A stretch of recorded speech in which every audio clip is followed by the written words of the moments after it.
The only thing the Joy ads have ever said is the costliest perfume in the world. They're bragging about the fact that it's so expensive.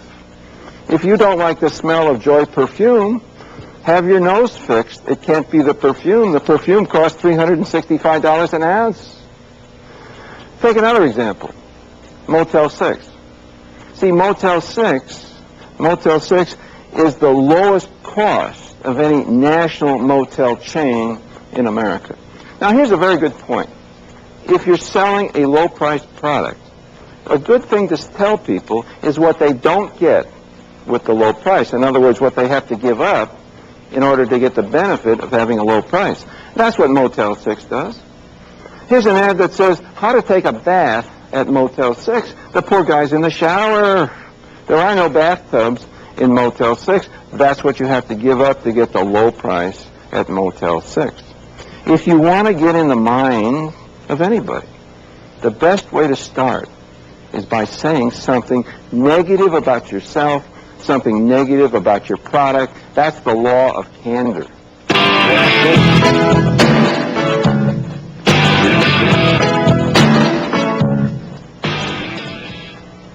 Well, there's a mistake here about line extensions. The thing that causes your problem is not the line extension per se.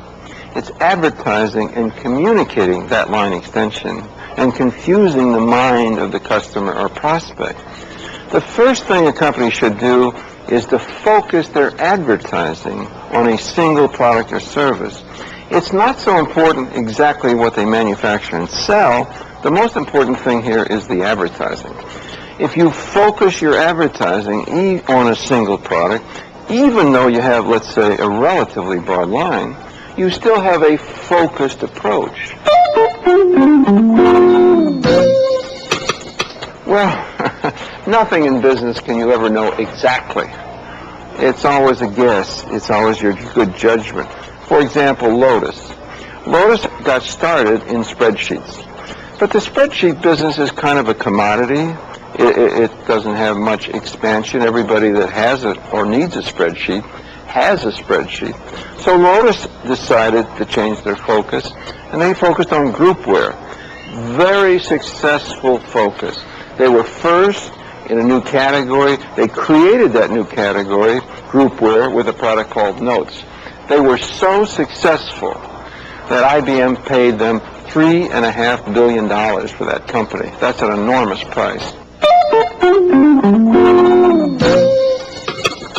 Well, you see, most advertising agencies believe in the power of creativity.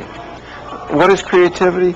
It's kind of hard to define, but fundamentally, creativity means doing something different. Whatever anybody else is doing, you do it different. So, in a sense, they're looking for maybe wild and crazy ways to say things, and yet, you see, focus and all those other positioning concepts are based on simple ideas like being first, like creating a new category. Most advertising agencies don't find that these things are very creative, so they resist them. I don't think it's a question of a theory here or a principle. I think most advertising agencies are devoted to doing something different. They are trying to be creative. And sometimes that works, and sometimes it doesn't. In other words, what I'm saying is it doesn't really matter whether an ad is creative or not. The thing that matters is whether the ad establishes the right focus for a company inside the mind. And then it can be very uncreative and still be very successful.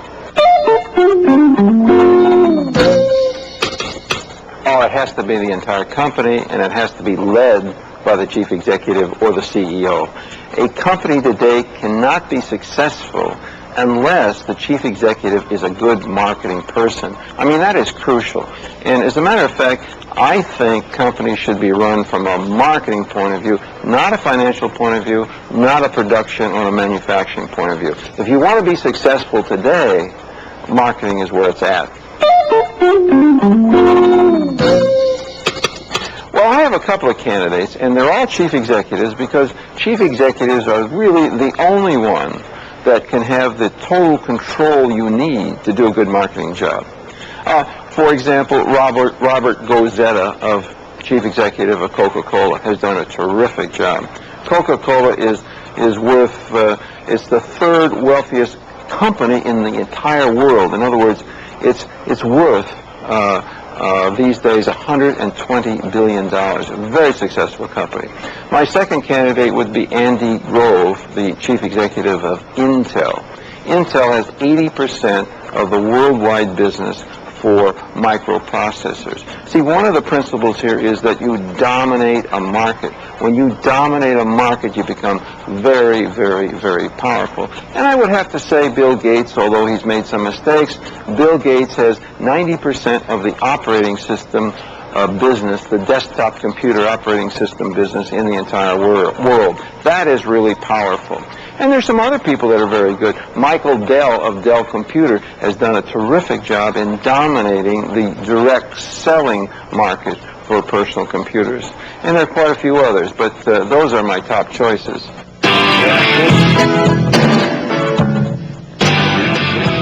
These are the laws of marketing. They're simple, they're basic, they're fundamental. They're really easy to understand. The problem is applying the laws to your specific situation. See, any real-life situation is complicated, a lot of things happening out there. It's difficult to see the forest for the trees. But I can assure you that if you study your situation long enough, you'll find that some things will become crystal clear. You'll be able to see your situation in terms of one of the laws of marketing.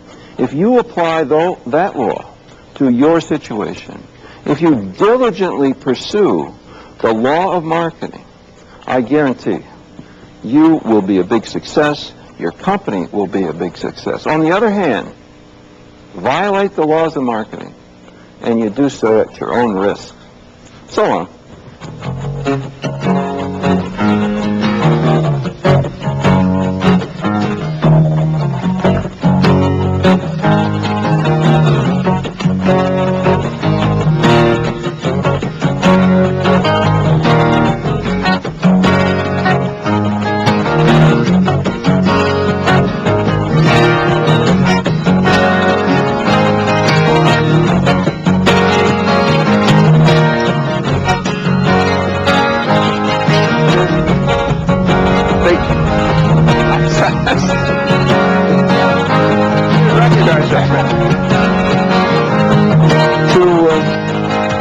Some other product, but I forgot what it was.